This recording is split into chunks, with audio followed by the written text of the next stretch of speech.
안녕하세요. 김태훈의 현명한 투자자 방송 시작하겠습니다. 본 영상에서 다루는 내용은 투자 권유가 아니며 각 개인의 투자 판단에 대한 책임을 지지 않습니다. 별도 SNS 채널 가입을 유도하거나 투자 권유 및 유료 리딩 서비스를 홍보하는 불법 사칭 계정에 유의하시기 바랍니다. 지난번에 8월 달에 2분기 실적이 발표되면서 이 삼부토건에 대해서 좀 설명을 드린 적이 있습니다.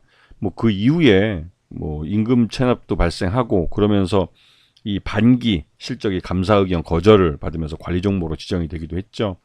하지만 그 전까지만 해도 삼부토건은 작년에 윤석열과 김건희가 이 우크라이나를 방문했을 때, 전격적으로 방문했을 때 이 우크라이나 재건 사업에 가장 수혜를 받는 그런 업체로 알려져 있습니다. 왜냐면 이제 삼부토건이 우리나라에서 가장 오래된 토목 건축 회사이기도 하고, 그런 토목 사업이 전쟁 이후에 많이 필요한 때가 그런 곳이 이제 우크라이나이기 때문에 실제로 삼부토건은 우크라이나 사업을 하고 싶어하는 그런 모습을 보이기도 했습니다. 근데 문제점은 올해 상반기 실적을 놓고 볼 때 이 회사가, 이 삼부토건이 해외 사업 부분을 거의 대부분 정리했다는 점입니다. 즉 이제 해외 사업을 벌이지 않고 우크라이나 재건 사업만 하겠다는 의미로 받아들일 수도 있겠지만, 일단은 뭐가 됐던 국내 사업에 집중을 하고 해외 사업은 모두 정리를 한 상태입니다. 그만큼 지금 삼부토건의 상태가 좋지 않다는 얘기죠. 이 반기 실적만 봐도 전년 동기보다 매출 외형도 급감을 했고, 그다음에 단기 순손실도 지금 더 급증을 해버렸습니다. 완전히 회사가 이제 단기 순손실도 엄청나게 늘어서 회사가 완전히 망가졌다고 해도 과언이 아닌 정도로 그런 상태가 돼버린 것이죠. 굉장히 이제 부실 기업의 전형으로 지금 보여주고 있는 상태입니다. 그리고 이제 최대주 DYD는 이 보유 종목 지분율이 11.49%지만 이후에 반대 매매를 통해서 그러니까 담보로 제공한 최대주 지분이 매도되면서 최대주 지분이 급감을 한 상태입니다. 그래서 이제 최대주가 좀 불명예하게진 그런 상태죠. 그런데 아까 앞에서 말씀드렸지만 삼부토건은 작년 2023년에 김건희와 윤석열이 우크라이나에 방문했을 때 이 삼부토건이 우크라이나 재건 사업에 참여하겠다고 여러 방면으로 이제 우크라이나와 접촉을 하면서 관련 뉴스들이 시장에 많이 유포가 됐습니다. 그리고 윤석열 정부에서 우크라이나 재건 사업에 약 80억 달러를 지원하겠다고 했기 때문에 우리 정부가 이 우크라이나에 전달한 이 재건 자금은 우리 기업들에게 쿠션을 통해서 다시 또 지불이 될 가능성이 큰 것이죠. 그렇기 때문에 어떻게 보면 이 우크라이나 재건 사업에 참여하는 기업들은 우리 국민의 세금으로 수익을 올리는 거나 마찬가지입니다. 일종의 세금을 쿠션을 매겨서 빼돌린다고 해도 과언이 아닌 그런 상황이 만들어질 수가 있는 것이죠. 여기다가 이제 우리나라 이 우크라이나가 적극적으로 재건 사업을 위해서 우리나라를 이제 각 장관들이 많이 와서 관련 이런 뭐랄까요, 이 사이닝 같은 것들, 우리나라가 우크라이나에 투자를 해주겠다, 아니면 재건 사업에 참여를 하겠다, 이런 것들을 다 사이닝을 하고 하면서 결국은 우리가 이제 80억 달러, 그리고 또 알게 모르게 플러스 알파로 해가지고 우크라이나의 대규모 차관이나 이런 걸 제공해주겠다고, 아주 저리의 차관을 제공해줬다고 그랬는데요. 우크라이나 정부는 지금 전쟁 때문에 완전히 국가 부도가 난 상태나 마찬가지입니다. 실질적으로 지금 나가는 차관은 돌려받기는 어려운 그런 돈이 될 가능성이 큰 거죠. 그리고 이제 이러한 윤석열과 김건희가 전격적으로 우크라이나를 방문했을 때, 그게 이제 2023년 7월인데, 그때 이제 삼부토건은 거의 300~400% 주가가 한 2~3개월 동안 급등을 해버렸습니다. 아주 이상한 주가 흐름을 보였는데요. 그 이후에 이제 이 삼부토건의 최대주주인 DYD가 이 최대주주 주식을 담보대출을 사용했다는 거, 상상이 저축은행과 상상이 플러스 저축은행에 그러니까 담보대출을 사용해서 주식을 담보로 맡겼다가 이게 반대매매로 대부분 매도가 된 걸로 나옵니다. 그것도 1320만 주가 이제 매도된 것이죠. 그래서 그만큼 최대주주 지분은 줄어들게 되는 것이죠.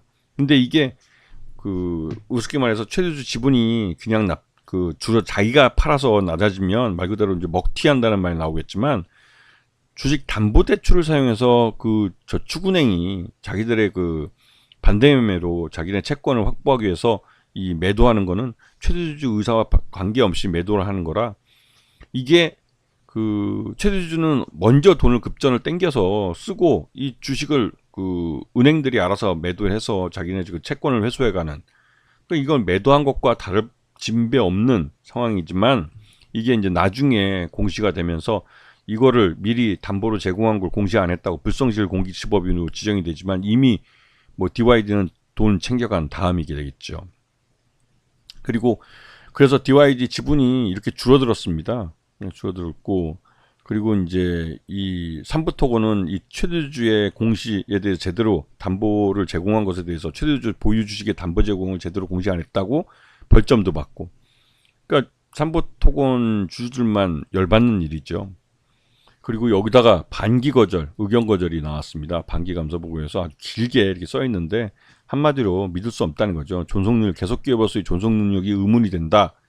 그러니까 삼부토건이 지금 반기에 이런데 유상자를 대규모로 하지 않는 한 삼부토건이 계속될 수는 없죠. 근데 여기다가 또 삼부토건이 이제 임금체불 사태가 또 발생했습니다. 그래서 이제 이렇게 되면 임금체불은 다른 채권보다 먼저 우선하기 때문에 이게 이제 상장 폐지될 가능성이 크죠.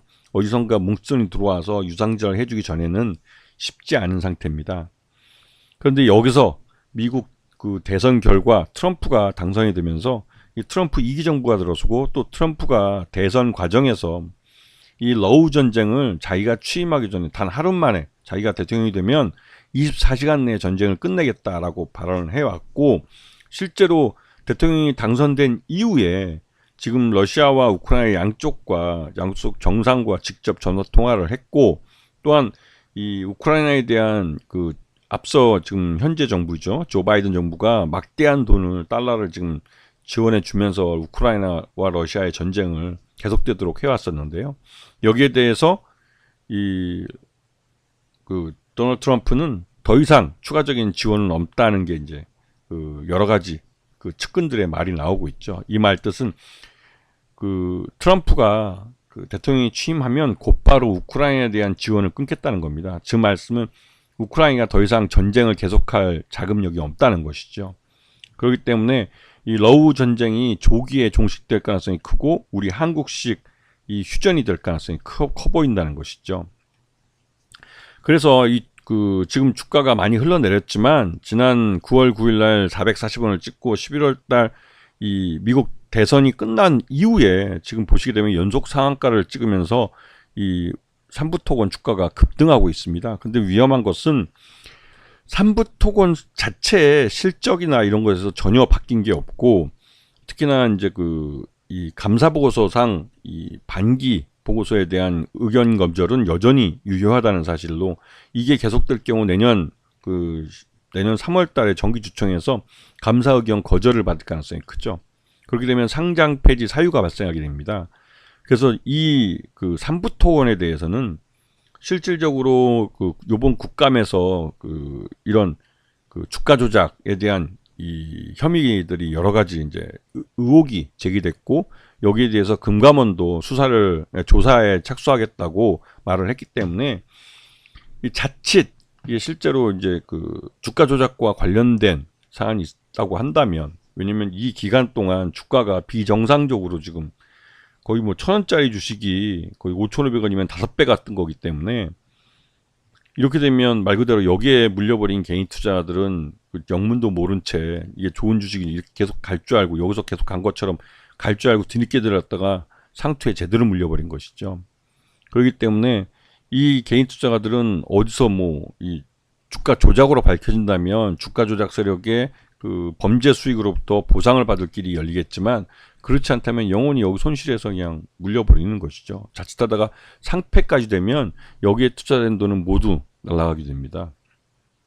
그래서 지금 이렇게 주가가 갑자기 연속으로 상한가를 치고 하는 것은 예전에도 이런 적이 있었는데요. 예전에 삼복컴퓨터라고 예전에 벤처기업 중에 성공한 벤처기업이 있었는데, 그 회사가 이제 IMF 구제금융위기 당시에 이 브라질 국민 PC라는 것으로 연속 상한가를 친 다음에 바로 이제 이 부도를 내면서 상폐를 했습니다. 그래서 이렇게 이제 부실 기업이 갑자기 상한가를 치고 급등을 할 경우에는 굉장히 좀 조심을 해야 한다는 걸 예전의 사례에서 주의 있게 이제 그런 경험들이 있기 때문에 이런 사례를 잘 반면교사 삼아서 개인 투자자들은 좀 조심했으면 좋겠습니다. 자, 오늘 방송 여기서 마치겠습니다. 감사합니다.